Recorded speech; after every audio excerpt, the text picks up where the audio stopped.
श्री शिवाय नमस्तुभ्यम महाराज। जैसा कि आप सभी जानते हैं कि हर वर्ष ज्येष्ठ मास में आने वाली निर्जला एकादशी का व्रत भगवान विष्णु को समर्पित सबसे महत्वपूर्ण व्रतों में से एक माना जाता है। लेकिन इस बार निर्जला एकादशी को लेकर भक्तों के मन में काफी भ्रम की स्थिति बनी हुई है।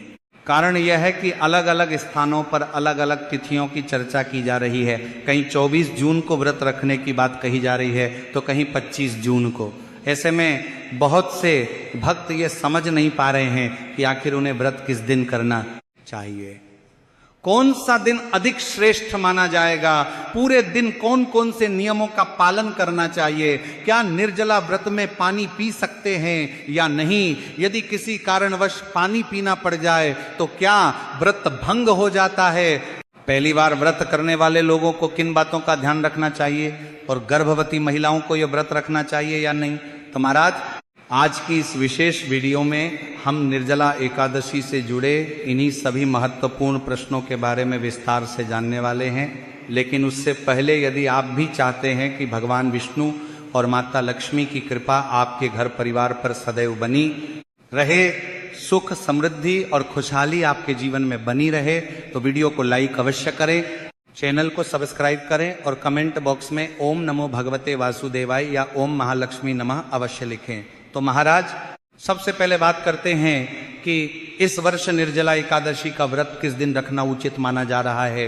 जैसा कि आप जानते हैं कि सनातन धर्म में तिथि का निर्धारण केवल अंग्रेजी कैलेंडर के अनुसार नहीं किया जाता, बल्कि पंचांग और उदया तिथि के आधार पर किया जाता है।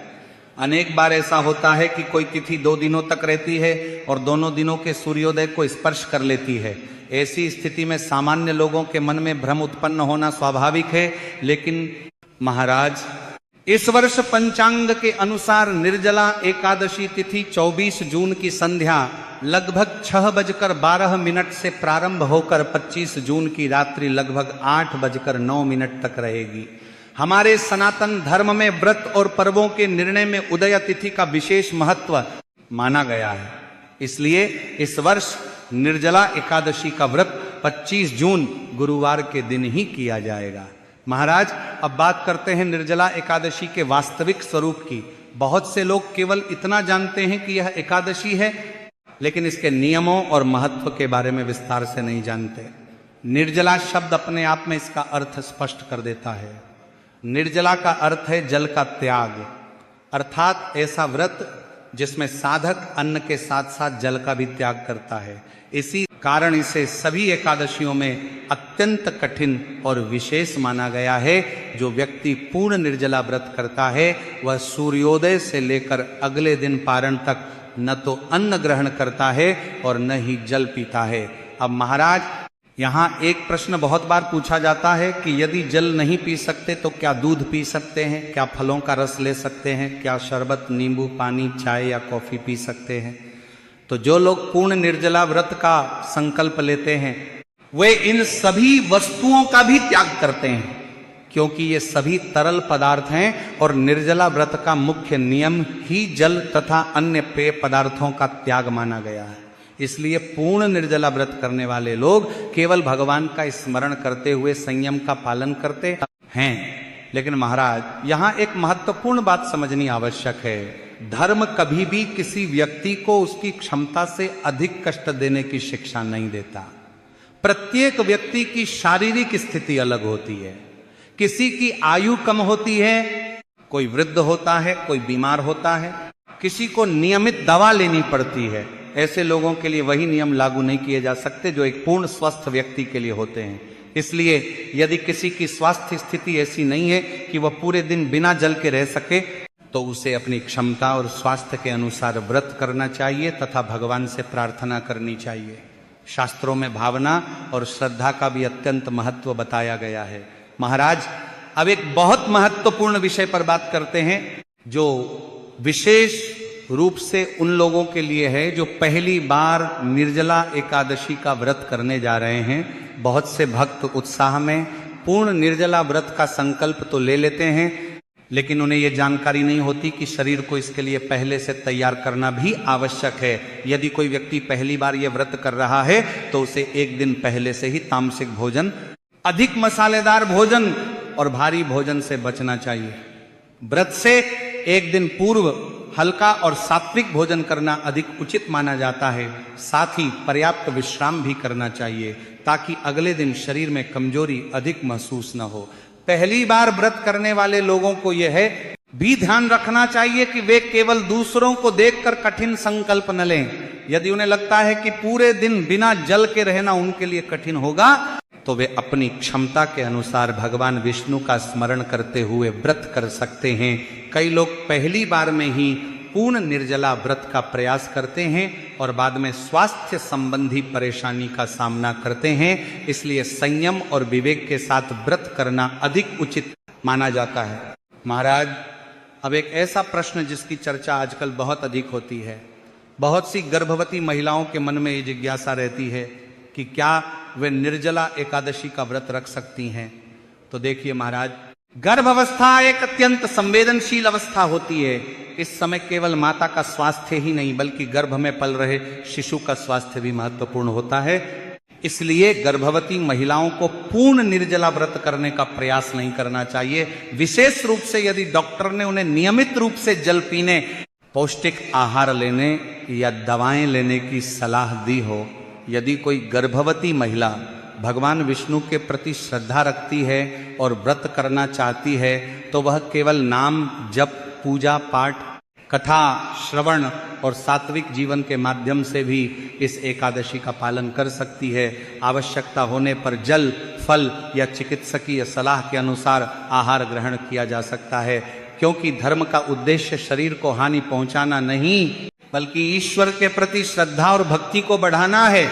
इसलिए गर्भवती महिलाओं को अपनी स्वास्थ्य स्थिति और डॉक्टर की सलाह को प्राथमिकता देनी चाहिए। महाराज, अब बात करते हैं उस प्रश्न की जो लगभग हर वर्ष पूछा जाता है कि निर्जला व्रत करने वाले व्यक्ति को आखिरी बार जल कब ग्रहण करना चाहिए। सामान्य रूप से व्रत का संकल्प सूर्योदय से माना जाता है। इसलिए जो लोग पूर्ण निर्जला व्रत का संकल्प लेते हैं वे सूर्योदय से पहले उठकर आवश्यकतानुसार जल ग्रहण कर सकते हैं। लेकिन एक बार जब व्रत का संकल्प हो जाए और सूर्योदय हो जाए उसके बाद जल ग्रहण नहीं किया जाता। हालांकि आवश्यकता से अधिक जल पीना भी उचित नहीं माना जाता। कई लोग ये सोचकर बहुत अधिक मात्रा में पानी पी लेते हैं कि पूरे दिन प्यास नहीं लगेगी, लेकिन संयम का पालन करना ही अधिक उचित माना गया है। महाराज, कुछ लोग व्रत से पहले घी पीने की बात भी करते हैं। उनका मानना होता है कि इससे प्यास कम लगती है, लेकिन विभिन्न परंपराओं में इस विषय में अलग अलग मत देखने को मिलते हैं। इसलिए केवल किसी के कहने पर ऐसा करना उचित नहीं माना जाता है। अपनी परंपरा और योग्य विद्वानों की सलाह के अनुसार ही कार्य करना चाहिए। महाराज, अब आगे बात करते हैं उन परिस्थितियों की जिनके बारे में बहुत से लोगों के मन में शंका बनी रहती है। कई भक्त ये पूछते हैं कि यदि व्रत के दौरान गलती से मुंह में पानी चला जाए, कुल्ला करते समय थोड़ा जल अंदर चला जाए या पूजा पाठ के समय आचमन करना पड़े तो क्या व्रत भंग हो जाता है। तो महाराज, सामान्य रूप से धार्मिक परंपराओं में यह माना गया है कि जानबूझकर जल पीना और अनजाने में धार्मिक अथवा आवश्यक क्रियाओं के दौरान मुख में जल का स्पर्श होना दोनों अलग अलग बातें हैं। यदि कोई व्यक्ति जानबूझकर जल पीता है तो वह पूर्ण निर्जला व्रत के नियम का पालन नहीं कर रहा होता। लेकिन यदि शौचादि के बाद मुख शुद्धि के लिए कुल्ला किया जाए, दांत साफ किए जाएं या पूजा के दौरान आवश्यक धार्मिक क्रिया संपन्न की जाए तो उसे उसी दृष्टि से नहीं देखा जाता है। फिर भी जहां तक संभव हो सावधानी रखना उचित माना जाता है। अब महाराज, बहुत से लोग ऐसे भी होते हैं जिन्हें प्रतिदिन दवाइयां लेनी पड़ती हैं। किसी को रक्तचाप की समस्या होती है, किसी को मधुमेह की, किसी को हृदय संबंधी परेशानी होती है तो किसी को अन्य रोग। ऐसे लोग अक्सर यह पूछते हैं कि क्या वे निर्जला एकादशी का व्रत कर सकते हैं। तो देखिए महाराज, यदि किसी व्यक्ति की दवा नियमित रूप से लेना अत्यंत आवश्यक है और डॉक्टर ने दवा छोड़ने से मना किया है तो उसे अपनी दवा अवश्य लेनी चाहिए। भगवान कभी भी अपने भक्त से ऐसा त्याग नहीं चाहते जिससे उसके स्वास्थ्य को गंभीर नुकसान पहुंचे। इसलिए ऐसे लोग भगवान विष्णु का स्मरण करते हुए अपनी क्षमता के अनुसार व्रत कर सकते हैं। यदि जल के साथ दवा लेना आवश्यक हो तो स्वास्थ्य को प्राथमिकता देना ही उचित माना जाता है। महाराज, निर्जला एकादशी को अत्यंत महत्वपूर्ण इसलिए भी माना गया है क्योंकि धार्मिक मान्यताओं के अनुसार यह एक ऐसा व्रत है जिसके प्रभाव से वर्ष भर की समस्त एकादशियों के समान पुण्य प्राप्त होने की बात कही जाती है। इसी कारण लाखों श्रद्धालु इस व्रत को अत्यंत श्रद्धा और नियम के साथ करते हैं। लेकिन यहां एक बात हमेशा याद रखनी चाहिए कि भगवान केवल बाहरी आडंबर नहीं देखते, वे भक्त के हृदय की भावना को देखते हैं। यदि कोई व्यक्ति अपनी पूरी श्रद्धा और सच्चे मन से भगवान का स्मरण करता है तो उसकी भक्ति भी भगवान तक अवश्य पहुंचती है। महाराज, अब आगे बात करते हैं कि निर्जला एकादशी के दिन सुबह से लेकर रात तक एक साधक को किस प्रकार अपना दिन बिताना चाहिए। जब प्रातःकाल आपकी आंख खुले तो सबसे पहले भगवान विष्णु का स्मरण कीजिए। बिस्तर से उठने से पहले ही मन में भगवान का ध्यान कीजिए और प्रार्थना कीजिए कि यह पावन व्रत सफलतापूर्वक संपन्न हो और भगवान की कृपा आपके जीवन पर बनी रहे। यदि आपने पूर्ण निर्जला व्रत का संकल्प लिया है और जल ग्रहण करना है तो सूर्योदय से पहले ही आवश्यकता अनुसार जल पी लें। इसके बाद वस्त्र धारण करें। स्नान के समय भी भगवान का नाम लेते रहना शुभ माना जाता है। स्नान के बाद घर के मंदिर में जाकर भगवान विष्णु, माता लक्ष्मी और अपने इष्ट देव का ध्यान करें। धूप, दीप, पुष्प, तुलसी दल और श्रद्धा के अनुसार पूजा सामग्री अर्पित करें। यदि आपके पास भगवान विष्णु की प्रतिमा या चित्र है तो उसका विधि पूर्वक पूजन करें। जहां तक संभव हो ओम नमो भगवते वासुदेवाय मंत्र का जाप करें। यह मंत्र भगवान विष्णु का अत्यंत पवित्र और कल्याणकारी मंत्र माना जाता है। महाराज, निर्जला एकादशी के दिन दान का विशेष महत्व बताया गया है। इसीलिए सुबह से ही यह संकल्प कर लेना चाहिए कि अपनी सामर्थ्य के अनुसार कुछ न कुछ दान अवश्य करेंगे।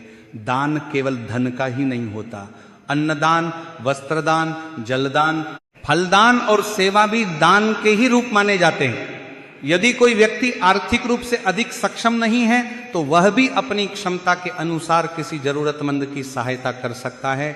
धर्म में दान की महिमा इसलिए बताई गई है क्योंकि इससे दूसरों का कल्याण होता है और मन में करुणा का भाव बढ़ता है। इसी के साथ निर्जला एकादशी के दिन सूर्य देव को अर्घ्य देना भी शुभ माना जाता है। स्नान के बाद उगते हुए सूर्य को जल अर्पित किया जा सकता है। सूर्य को अर्घ्य देते समय भगवान से अपने परिवार के स्वास्थ्य, सुख और समृद्धि की प्रार्थना की जा सकती है।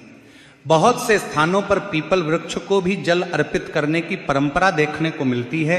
यदि आपके परिवार या क्षेत्र में ऐसी परंपरा प्रचलित है तो श्रद्धा के साथ उसका पालन किया जा सकता है। अब महाराज, दान की बात को थोड़ा विस्तार से समझते हैं। निर्जला एकादशी के दिन मिट्टी के घड़े का दान विशेष रूप से प्रसिद्ध माना जाता है। प्राचीन काल से यह परंपरा चली आ रही है कि इस दिन शुद्ध जल से भरा हुआ नया घड़ा दान किया जाता है। कई लोग घड़े के साथ मिश्री, गुड़, चीनी, फल अथवा दक्षिणा भी रखते हैं। इसके बाद श्रद्धा पूर्वक किसी योग्य व्यक्ति को यह दान दिया जाता है। यदि ऐसा संभव न हो तो मंदिर में भी अर्पित किया जा सकता है। महाराज, घड़े के दान का महत्व केवल धार्मिक ही नहीं बल्कि सामाजिक दृष्टि से भी समझा जा सकता है। ज्येष्ठ मास में भीषण गर्मी पड़ती है, ऐसे समय में जल का महत्व और बढ़ जाता है। इसलिए जलदान को अत्यंत पुण्यदायक माना गया है। यदि कोई व्यक्ति राहगीरों के लिए प्याऊ लगवाता है, प्यासे लोगों को पानी पिलाता है, शरबत वितरण करता है या किसी भी रूप में जल सेवा करता है तो इसे भी श्रेष्ठ कार्य माना जाता है। निर्जला एकादशी के दिन केवल भोजन का त्याग ही पर्याप्त नहीं माना जाता। इस दिन अपने विचारों और व्यवहार को भी पवित्र रखने का प्रयास करना चाहिए। जितना हो सके भगवान का नाम स्मरण करें, भजन सुने, कथा सुने, धार्मिक ग्रंथों का अध्ययन करें और अपने मन को सकारात्मक बनाए रखें। यदि पढ़ने में कठिनाई हो तो मोबाइल या टीवी पर धार्मिक प्रवचन और कथा भी सुनी जा सकती है, लेकिन पूरे दिन केवल मनोरंजन और व्यर्थ की बातों में समय व्यतीत करना व्रत की भावना के अनुकूल नहीं माना जाता है। इसी के साथ इस दिन झूठ बोलने से बचना चाहिए, किसी की निंदा नहीं करनी चाहिए, किसी के प्रति द्वेष, ईर्ष्या या क्रोध का भाव नहीं रखना चाहिए। यदि किसी से मनमुटाव हो तो उसे दूर करने का प्रयास करना चाहिए। भगवान की भक्ति तभी सार्थक मानी जाती है जब उसके साथ अच्छे आचरण का भी पालन किया जाए। एक और महत्वपूर्ण बात यह है कि व्रत के दिन अत्यधिक आलस्य से बचना चाहिए। कई लोग व्रत के नाम पर पूरा दिन सोते रहते हैं। लेकिन धार्मिक परंपराओं में यह बताया गया है कि व्रत का समय भगवान के स्मरण और आत्मचिंतन में लगाना चाहिए। इसलिए जितना संभव हो दिन का सदुपयोग करना चाहिए। यदि शरीर में कमजोरी महसूस हो तो विश्राम अवश्य करें, लेकिन पूरा दिन केवल सोकर बिताना उचित नहीं माना जाता है। इसी के साथ महाराज, जो लोग पूर्ण निर्जला व्रत करते हैं उन्हें अधिक बोलने से भी बचना चाहिए। अधिक बोलने से शरीर में थकान बढ़ती है और मुंह अधिक सूखता है। इसलिए जहां तक संभव हो शांत रहकर भगवान का नाम लेते रहना चाहिए। मन ही मन मंत्र जाप करना भी अत्यंत लाभकारी माना गया है। आप ओम नमो भगवते वासुदेवाय मंत्र का जाप कर सकते हैं या अपने इष्ट देव के मंत्र का स्मरण कर सकते हैं। जैसे जैसे दिन समाप्ति की ओर बढ़ता है वैसे वैसे भगवान के प्रति भक्ति का भाव और बढ़ाना चाहिए। भगवान विष्णु और माता लक्ष्मी का स्मरण करें और अपने परिवार के कल्याण की प्रार्थना करें। बहुत से लोग इस अवसर पर घी का दीपक जलाते हैं। यदि आपकी श्रद्धा हो तो आप भी ऐसा कर सकते हैं। महाराज, संध्या समय परिवार के साथ भजन कीर्तन करना भी अत्यंत शुभ माना जाता है। घर में धार्मिक वातावरण बनता है और मन को शांति प्राप्त होती है। यदि संभव हो तो भगवान विष्णु की कथा सुने या सुनाएं। इससे व्रत की महिमा का स्मरण बना रहता है और मन भक्ति में लगा रहता है। निर्जला एकादशी की रात्रि में जागरण का भी विशेष महत्व बताया गया है। अनेक भक्त पूरी रात भगवान का नाम लेते हुए भजन कीर्तन करते हैं। यदि पूरी रात जागना संभव न हो तो कम से कम कुछ समय अवश्य भगवान की भक्ति में बिताना चाहिए। दीपक के सामने बैठकर मंत्र जाप करना, विष्णु सहस्त्रनाम का पाठ करना या भगवान की कथा सुनना भी अत्यंत शुभ माना जाता है। अब एक अत्यंत महत्वपूर्ण विषय पर बात करते हैं जिसे कई लोग अनदेखा कर देते हैं। एकादशी के दिन सामान्य रूप से चावल का सेवन वर्जित माना जाता है। इसलिए व्रत से एक दिन पहले और व्रत के दिन इस बात का विशेष ध्यान रखना चाहिए। धार्मिक मान्यताओं के अनुसार एकादशी पर चावल का त्याग करने की परंपरा प्राचीन समय से चली आ रही है। इसलिए श्रद्धालु इस नियम का पालन करते हैं। सुबह उठने पर ब्रश करने या न करने को लेकर भी लोगों के मन में अलग अलग प्रश्न रहते हैं। इस विषय में विभिन्न परंपराओं में अलग अलग मत मिलते हैं। कुछ लोग केवल जल से कुल्ला करके दिन की शुरुआत करते हैं, जबकि कुछ लोग सामान्य रूप से दंत धावन करते हैं। अब महाराज, इस पूरे दिन का सबसे बड़ा नियम यही है कि मन को भगवान में लगाए रखें, किसी को कष्ट न दें, किसी का अपमान न करें, कटु वचन न बोलें और जहां तक संभव हो दया, करुणा और सेवा का भाव रखें। यदि आप पूर्ण निर्जला व्रत करने में सक्षम हैं तो श्रद्धा के साथ उसका पालन कीजिए। यदि स्वास्थ्य अथवा किसी अन्य कारण से ऐसा संभव नहीं है तो भगवान से प्रार्थना करके अपनी क्षमता के अनुसार व्रत कीजिए, क्योंकि भगवान भाव के भूखे हैं, दिखावे के नहीं। विशेष रूप से पहली बार व्रत करने वाले लोगों, गर्भवती महिलाओं, वृद्धजनों और रोगियों को यह याद रखना चाहिए कि श्रद्धा के साथ किया गया सरल व्रत भी भगवान को स्वीकार होता है। अपने स्वास्थ्य को संकट में डालना धर्म नहीं माना गया है। आप सभी को निर्जला एकादशी की हार्दिक शुभकामनाएं।